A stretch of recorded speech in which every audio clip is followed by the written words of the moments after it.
وقال الله تعالى في مقام آخر إن الله وملائكته يصلون على النبي يا أيها الذين آمنوا صلوا عليه وسلموا تسليما اللهم صل على سيدنا ونبينا مولانا محمد النبي الأمي وعلى آل سيدنا ونبينا مولانا محمد وعلى آل سيدنا ونبينا مولانا محمد وبارك وسلم. معزز سامعین کرام، ہماری اس ہفتے واری درس تفسیر قرآن میں آپ سب کا استقبال ہے. جیسا آپ جانتے ہیں کہ ہمارا درس تفسیر سورۃ الروم سے چل رہا ہے، اور سورۃ الروم کا ہم 5واں رکوع آغاز کیے تھے گزشتہ جمعہ، جس میں اللہ تعالیٰ نے ہمیں دعوت عبرت، دعوت غور و فکر دے رہا تھا. فرمایا کہ تم جو ہے زمین میں گھومو پھرو، زمین میں سیر و تفریح کرو، سیر تفریح کرو، گھومو پھرو عبرت کی نگاہ کرتے ہوئے، تفریح کی خاطر نہیں بلکہ زمین میں گھومو پھرو اور دیکھو کہ ظالموں کا کس طرح انجام ہوا تھا. اس سے پہلے جو لوگ آئے تھے اور جو اللہ کی آیتوں کو جنہوں نے جھٹلایا تھا تو ان کا کس طرح انجام ہوا تھا، اللہ نے ان کا کس طرح انتقام لیا تھا. تو تم زمین میں گھومو پھرو اور دیکھو. کان اکثر مشرکین، کے ان کے اکثر لوگ کیا تھے؟ مشرک تھے، اللہ تعالیٰ کی ذات میں شرک کرنے والے تھے.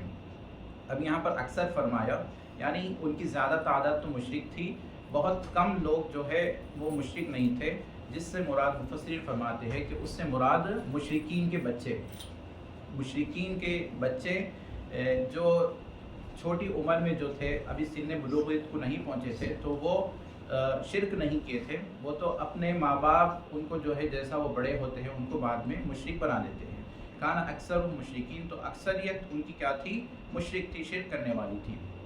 تو پھر اب یہاں پر اللہ تعالیٰ حضور پاک صلی اللہ علیہ وسلم کو اللہ تعالیٰ کی طرف خاص متوجہ ہونے کی دعوت دے رہا ہے. فرماتا ہے فَأَقِمْ وَجْهَكَ لِلدِّينِ الْقَيِّمِ، تو اے حبیب پاک صلی اللہ علیہ وسلم آپ اپنے چہرے کو قائم کر دیجئے دین قیم کی طرف، سیدھے دین کی طرف آپ جو ہے اپنے چہرے کو متوجہ کر دیجئے.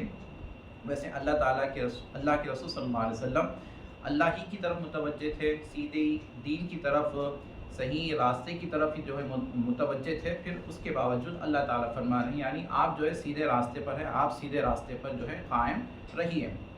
یا پھر اس سے یہ بھی مراد ہو سکتا ہے، کچھ مفسرین نے اس طرف اشارہ کیا ہے کہ جیسا کہ کفار مشرکین نے یہ دعویٰ کیا تھا، انہوں نے کہا تھا کہ ہم آپ پر ایمان لائیں گے، آپ کے دین کو قبول کریں گے، پر ہماری ایک شرط ہے، ایک کنڈیشن ہے، وہ یہ ہے کہ ہم جو ہے آپ کے دین کو 1 سال آپ کے خدا کی ہم عبادت کریں گے، اور 1 سال جو ہے آپ ہمارے معبودوں کی عبادت کریں. تو یہ شرط انہوں نے رکھا تھا. تو اللہ تعالیٰ نے اپنے حبیب پاک صلی اللہ علیہ وسلم کو حکم فرمایا تھا کہ ان کی اس طرح کی کنڈیشن جو ہے قابل قبول نہیں ہوگی. تو اللہ فرما رہے ہیں فَأَقِمْ وَجْهَكَ، آپ اپنے وجہ کو، اپنے چہرے کو متوجہ کر دیجئے دین قیم. قیم کسے کہتے ہیں؟ ایک سیدھا راستہ، سیدھا دین جس میں کسی بھی قسم کا ٹیڑھا پن نہ ہو، جس میں کسی بھی قسم کی کجی نہ ہو. جیسا کہ قرآن کے بارے میں فرمایا کہ سورہ کہف کی ابتدائی آیات میں ارشاد ہوا تھا بسم اللہ الرحمن الرحیم الحمدللہ الذی انزل علی عبدہ الکتاب ولم یجعل لہ عوجا، کہ ہم نے اس کتاب کو اپنے بندے محمد صلی اللہ علیہ وسلم پر نازل فرمایا، اور یہ ایسی کتاب ہے کہ اس میں کسی بھی قسم کی کجی نہیں ہے، کسی بھی قسم کی ٹیڑھا پن نہیں ہے. جو آدمی جو لنگڑاتے ہوئے چلتا ہے اس کو عوج کہتے ہیں، یعنی اس کے چلنے میں کجی ہے. تو قرآن میں نہ ٹیڑھا پن ہے اور نہ دین میں ٹیڑھا پن ہے، دین بھی ایک دم سیدھا دین ہے، سیدھا راستہ ہے.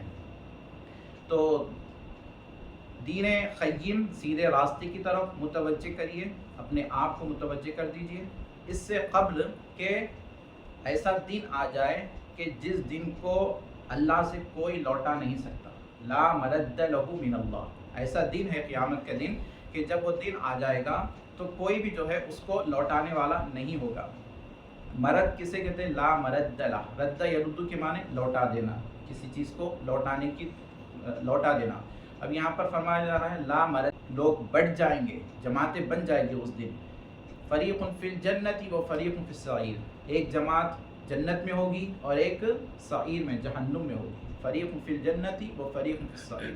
سعید لوگ جو نیک بخت جو لوگ ہوں گے ان کا ٹھکانہ تو جنت ہوگا، اور جو شقی ہوں گے، جو بدبخت ہوں گے، جو اللہ تعالیٰ کی آیات کا انکار کرتے تھے، اللہ کی اطاعت سے انکار کرتے تھے، رسولوں کا جنہوں نے انکار کیا، رسولوں کو جنہوں نے جھٹکایا، وہ کیا ہوں گے؟ سعیر میں ہوں گے، وہ جہنم میں ہوں گے۔ یومئذ یصدعون، تو اس دن کیا ہوگا؟ لوگ جو ہے جدا جدا ہو جائیں گے، بٹ جائیں گے۔ من کفر فعلیہ کفر، اور جس نے کفر کیا، جس نے اللہ کا انکار کیا، فعلیہ کفرہ، تو اس کفر کا وبال، اس کفر کا گناہ اسی کے اوپر ہوگا۔ کافر جو دنیا میں کفر کیا، مشرک جو دنیا میں شرک کیا، اس کا گناہ اسی کے اوپر ہوگا۔ اس کے کفر کی وجہ سے کوئی دوسرا جو ہے اس کی سزا نہیں اٹھائے گا۔ لا تزر وازرۃ وزر اخری، ایک نفس دوسرے نفس کا بوجھ نہیں اٹھائے گی۔ جو گناہ گار ہے اسی کو گناہوں کی سزا ہوگی، اور جو نیکوکار ہوگا اس کا جو ہے فائدہ اس کو ملے گا۔ من کفر فعلیہ کفر، تو جس نے کفر کیا اس کفر کا وبال، اس کفر کا گناہ اسی کے اوپر ہوگا۔ اب یہاں پر علماء کرام فرماتے ہیں کہ جو کفار کے جو بچے ہیں، جو چھوٹے بچے ہیں، اگر وہ انتقال کر جائے بچپن میں ہی، سن بلوغیت کو پہنچنے سے پہلے اگر مر جائیں، تو وہ بچے کیا ہوں گے؟ جنت میں جائیں گے، کیونکہ وہ ابھی سن بلوغیت کو پہنچے ہی نہیں تھے، وہ مکلف ہی نہیں ہوئے تھے، شریعت کے وہ مکلف نہیں ہوئے تھے، بچپن کی ہی حالت میں تھے۔ اب جیسا ان کے ماں باپ جیسا کافر تھے، مشرک تھے، تو وہ بچے بھی جو ہے ان کے ساتھ رہ رہے تھے۔ اب جب وہ سن بلوغیت کو پہنچائیں گے، جب وہ عقل مند ہو جائیں گے، اس کے باوجود بھی اگر وہ کفر پر اڑے رہیں گے، تب وہ گناہ گار ہوتے تھے۔ اگر وہ انتقال کر جاتے ہیں کم عمری میں، بچپن کی حالت میں، تو ایسے بچے کیا ہوں گے؟ جنت میں جائیں گے۔ اب جنت میں کیا ان کو وہ تمام آرائش، تمام نعمتیں حاصل ہوں گے؟ تو اس کے بارے میں مفسرین فرماتے ہیں کہ وہ بچے کیا ہوں گے؟ جو مسلمانوں کے جو بچے ہیں ان کے نوکر بن کے جنت میں رہیں گے، صبیان۔ تو من کفر فعلیہ کفر، جو جس نے کفر کیا اس کا وبال اسی کے اوپر ہوگا۔ ومن عمل صالحا فلانفسهم یمہدون، اور جو نیک عمل کیا تو ایسے لوگوں کو کیا ہوگا؟ فلانفسهم یمہدون، تو وہ اپنے آپ کے لیے ہی کیا کر رہے ہیں؟ تیاری کر رہے ہیں۔ یمہدون، اپنے آپ کے لیے وہ تیاری کر رہے ہیں۔ کہیں کی تیاری؟ جنت میں جانے کی وہ تیاری کر رہے ہیں۔ وہ دنیا میں نیک اعمال کرتے ہوئے اپنا ٹھکانہ جنت میں بنا رہے ہیں۔ دنیا میں جیسا نیک عمل کریں گے، دنیا کیا ہے؟ دارالعمل ہے، یہاں پر جتنا نیک عمل کریں گے، جتنی مشقتیں تکلیفیں یہاں پر اٹھائیں گے، تو انشاءاللہ تعالیٰ اس کی جزا، اس کا ثواب آخرت میں اس کو ملنے والا ہے۔ تو وہ دنیا میں رہتے ہوئے آخرت کی تیاری کر رہا ہے۔ یمہدون ومن عمل صالحا فلانفسهم یمہدون۔ اب یہاں پر آپ دیکھیے، غور و فکر کریے کہ نیک اعمال، جو نیک اعمال کرتے ہیں، نیک عمل کا ثواب صرف کرنے والے کو نہیں ہوتا ہے، بلکہ اس کا ثواب دوسروں کو بھی پہنچتا ہے۔ اس لیے یہاں پر من عمل واحد کا صیغہ ہے، اور جو نیک عمل کیا فلانفسهم، یہاں پر جمع کا صیغہ لایا جا رہا ہے، اور جس نے نیک عمل کیا فلانفسهم یمہدون، ان کے اپنے آپ کے لیے وہ تیاری کر رہے ہیں۔ یعنی نیک عمل سے صرف کرنے والے کو فائدہ نہیں ہو رہا ہے، بلکہ اس سے جو ہے اس کے گھر والوں کو بھی فائدہ ہوتا ہے۔ گھر میں اگر گھر کا فرد، گھر کا صدر نیکوکار ہے، نمازی ہے، تو اس کے نیک عمل سے اس کی اولاد کو بھی جو ہے اس کا فائدہ پہنچتا ہے۔ فائدہ پہنچتا ہے مطلب صحبت ہے، اولاد کو بھی صحیح تربیت ہوگی۔ اگر باپ نمازی ہے، اگر گھر کے بڑے لوگ نمازی ہیں، تو بچے بھی جو ہے ان کو دیکھتے ہوئے ان کے نقش قدم پر چلیں گے۔ ومن عمل صالحا فلانفسهم یمہدون۔ یمہدون مہد کے معنی ایک یہ بھی آتے ہیں، مہد بستر کو کہتے ہیں، مہد، جیسا کہ ایک حدیث شریف میں ہے کہ علم مہد سے لے کر قبر تک ہے۔ علم کا حاصل کرنا، جب بچہ پیدا ہوتا ہے، بستر اس کا ہوتا ہے، بستر سے لے کر قبر تک، یہ علم کا سلسلہ۔ علم کی کوئی عمر نہیں ہوتی ہے، نالج حاصل کرنے کی کوئی ایک عمر کی قید نہیں ہے۔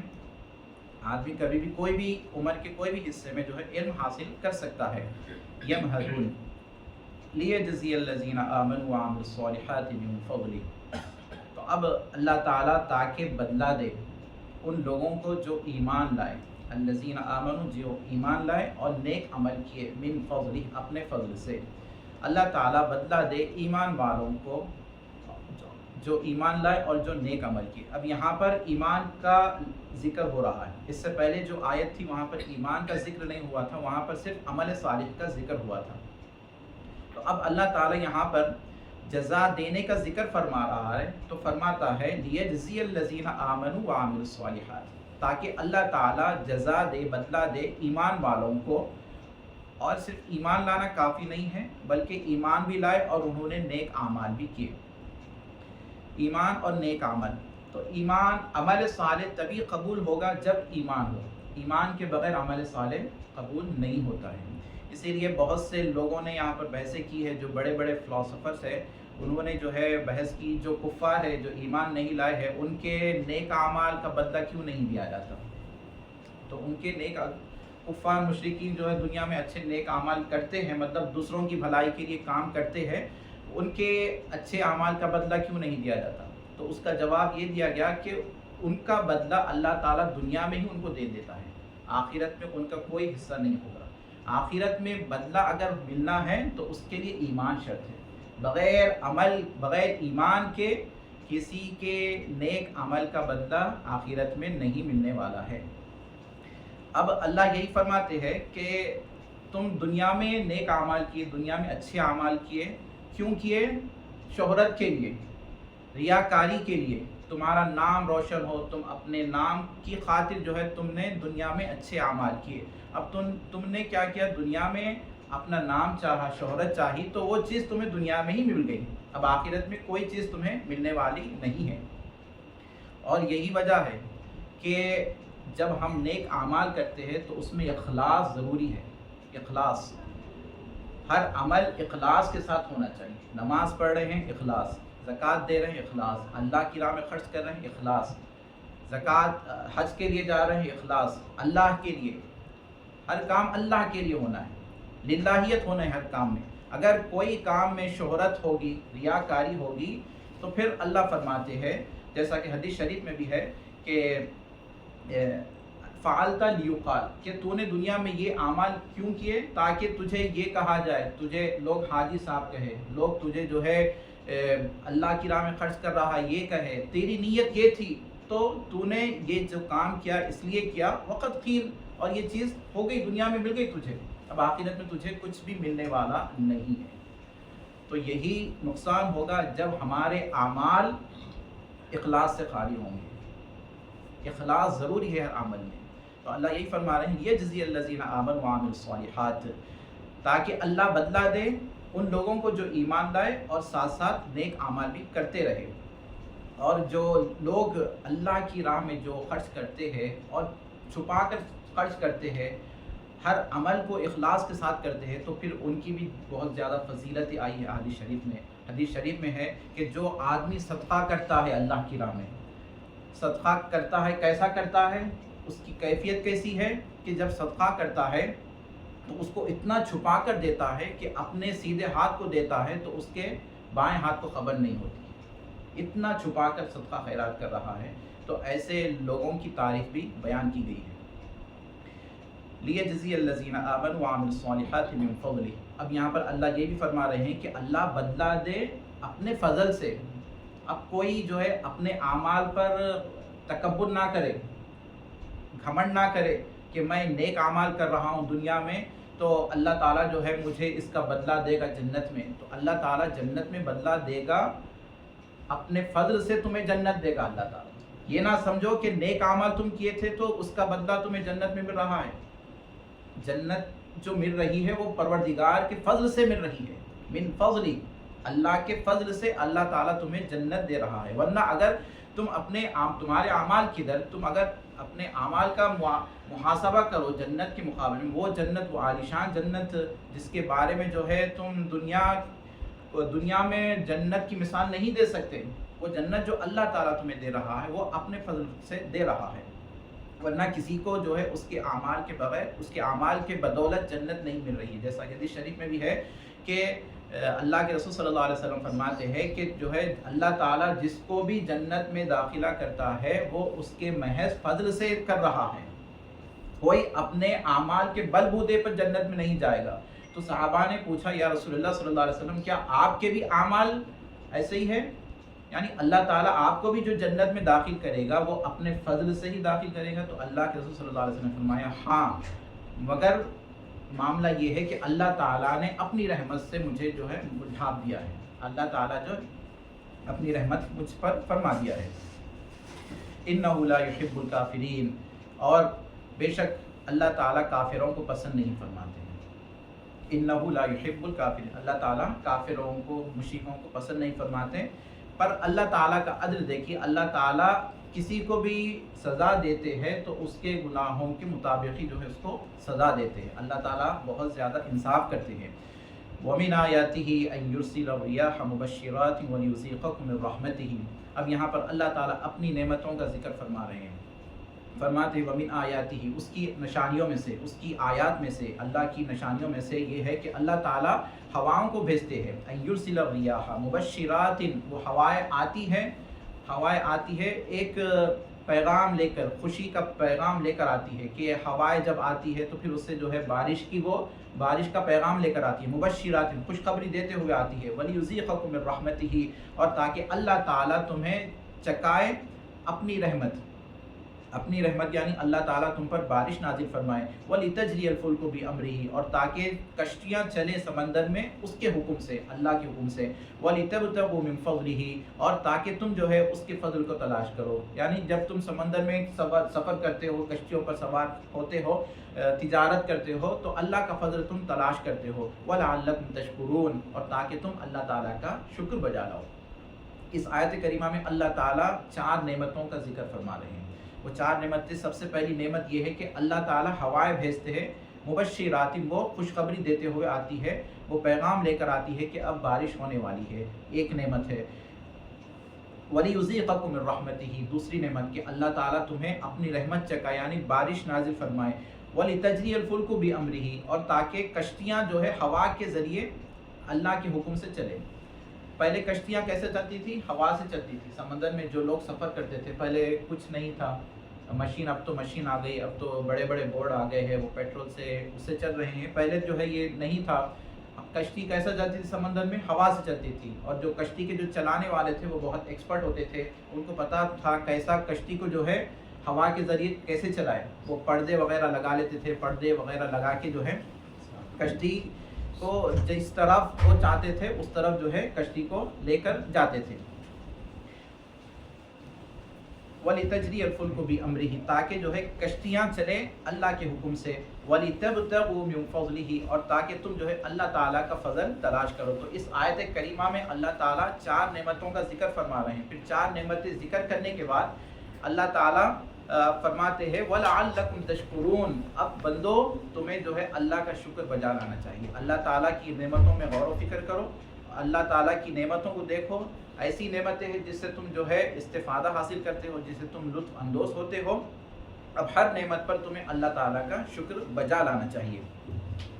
وَلَقَدْ أَرْسَلْنَا مِن قَبْلِكَ رُسُلًا إِلَىٰ قَوْمِهِمْ فَجَاءُوهُم بِالْبَيِّنَاتِ فَانْتَقَمْنَا مِنَ الَّذِينَ أَجْرَمُوا۔ اب یہاں پر اللہ ارشاد فرما رہے ہیں تحقیق کہ ہم نے آپ سے پہلے کافی رسولوں کو بھیجا ہے، کئی رسولوں کو ہم نے آپ سے پہلے بھیجا ہے، اِلیٰ قَوْمِهِمْ، ان کی قوموں کی طرف، تو وہ رسول آئے ہیں اللہ کی نشانیاں لے کر، فَجَاءُوهُم بِالْبَيِّنَاتِ فَانْتَقَمْنَا مِنَ الَّذِينَ أَجْرَمُوا، تو پھر اللہ فرماتے ہیں کہ ہم نے جو ہے ان لوگوں سے انتقام لیا جو مجرم ہوئے، جنہوں نے جرم کیا۔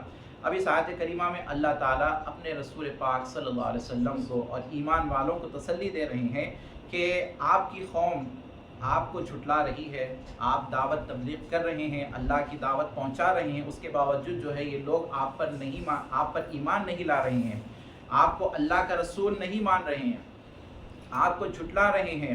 تو کیا ہوا؟ اللہ تعالیٰ فرماتے ہیں کہ آپ سے پہلے جو لوگ آئے تھے ان کو بھی جو ہے وہ رسولوں کو بھی لوگوں نے جھٹلایا تھا، ان کی قوموں نے ان کے رسولوں کو جھٹلایا تھا۔ اس سے پہلے حضرت نوح آئے تھے، اس سے پہلے حضرت ابراہیم آئے تھے، حضرت موسیٰ کلیم اللہ، حضرت عیسیٰ، تمام پیغمبر علیہ السلام آئے تھے، ان کی قوموں نے جو ہے ان کو جھٹلایا تھا۔ تو اب یہاں پر تسلی دی جا رہی ہے حضور پاک صلی اللہ علیہ وسلم کو، فَجَاءُوهُم بِالْبَيِّنَاتِ، تو وہ رسول اللہ کی نشانیاں لے کر آئے تھے۔ حضرت موسیٰ علیہ السلام کتنی نشانیاں لے کر آئے تھے بنی اسرائیل میں، تو بنی اسرائیل نے اس کو نہیں مانا، انکار کر دیا۔ اسی طرح حضرت ابراہیم علیہ السلام، حضرت شعیب علیہ السلام، حضرت صالح علیہ السلام، چٹان میں سے آپ نے جو ہے اونٹنی کو نکالا تھا، کیسی نشانی تھی، ناقۃ اللہ وسقیاھا فکذبوہ فعقروھا، تو انہوں نے جو ہے اس کی تکذیب کر دی، اس کو ذبح کر ڈالا۔ تو اللہ تعالیٰ پیغمبروں کو بھیجے ہیں، پیغمبر نشانیاں لے کر آئے ہیں، اور قوموں نے کیا کیا، ان نشانیوں کا انکار کیا اور اللہ کے بھیجے ہوئے پیغمبروں کا انکار کر ڈالا، تو پھر اللہ تعالیٰ کا عذاب آیا۔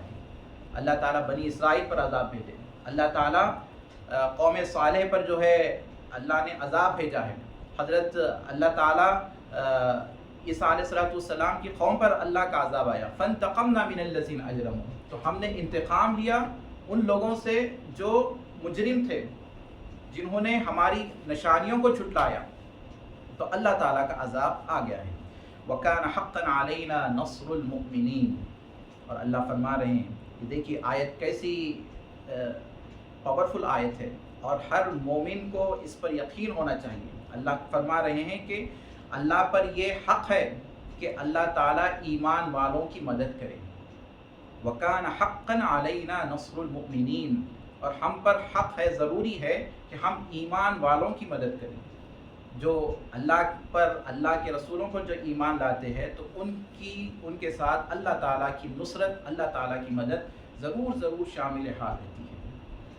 اب ہمارا وہ ایمان نہیں رہا جیسے صحابہ کرام حضور پاک صلی اللہ علیہ وسلم کے زمانے میں جیسا وہ ایمان تھا، کہ وہ ان کے اندر کیسا ایمان تھا کہ کم تعداد، جنگ بدر میں دیکھیے کتنی کم تعداد تھی مسلمانوں کی، ان کم تعداد کو اللہ تعالیٰ فتح دیتے ہیں ایک بہت بڑی قوم کے مقابل میں۔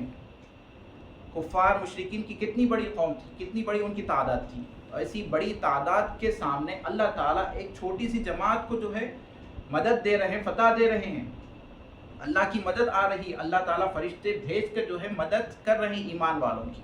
فرماتے وَكَانَ حَقًّا عَلَيْنَا نَصْرُ الْمُؤْمِنِينَ، اللہ تعالیٰ ضرور ایمان والوں کی ضرور مدد فرمائیں گے۔ آج بھی اگر ہمارے اندر پکا ایمان ہوگا، ہم اللہ تعالیٰ کے دین کو صحیح فالو کر رہے ہیں، دین پر صحیح چل رہے ہیں، اور اللہ کے احکام کی جو ہے اللہ کی احکام پر عمل کر رہے ہیں، تو ضرور اللہ تعالیٰ کی مدد شامل حال رہے گی۔ اور یہاں پر امام ابن کثیر رحمۃ اللہ علیہ اپنی تفسیر میں ایک حدیث نقل فرماتے ہیں، حدیث کے راوی حضرت ابو درداء رضی اللہ تعالیٰ عنہ ہے، وہ فرماتے ہیں کہ اگر کوئی مسلمان آدمی اپنے بھائی کی ذلت ہونے سے اس کو روک دیتا ہے، اگر کوئی مسلمان بھائی اپنے بھائی مسلمان کی عزت کرتا ہے، یا پھر جو ہے اس کی عزت چلی جا رہی ہے، اس کو روک دیتا ہے، تو اللہ پر ضروری ہے کہ اس شخص کی مدد کریں۔ اب یہاں پر ہم جو ہے ہمارے دوسرے مسلمان بھائیوں کی جو ہے عزت، اس کو ذلیل کرنا چاہتے ہیں، اگر کوئی آپ سے کہہ دے کہ جو ہے یہ بات تم اپنے پاس رکھو، یہ پوشیدہ ہے، تو جو ہے ہمیں خوشی ہوتی ہے کہ ہم وہ بات کو پھیلائیں، ہم وہ بات پھیلا دیتے ہیں، ہم اپنے اندر وہ نہیں رکھتے، کیونکہ ہمیں کیا ہوتا ہے، دوسروں کی ذلت کرنے میں ہمیں خوشی ہوتی ہے۔ تو حدیث شریف میں بتایا جا رہا ہے، خوشخبری دی جا رہی ہے کہ کوئی مسلمان شخص اپنے مسلم بھائی کی عزت کی حفاظت کرتا ہے، تو اللہ پر ضروری ہے کہ اللہ تعالیٰ اس کی مدد کرے۔ اور پھر اللہ کے رسول صلی اللہ علیہ وسلم نے یہ آیت کریمہ کی تلاوت فرمائی، وَكَانَ حَقًّا عَلَيْنَا نَصْرُ الْمُؤْمِنِينَ۔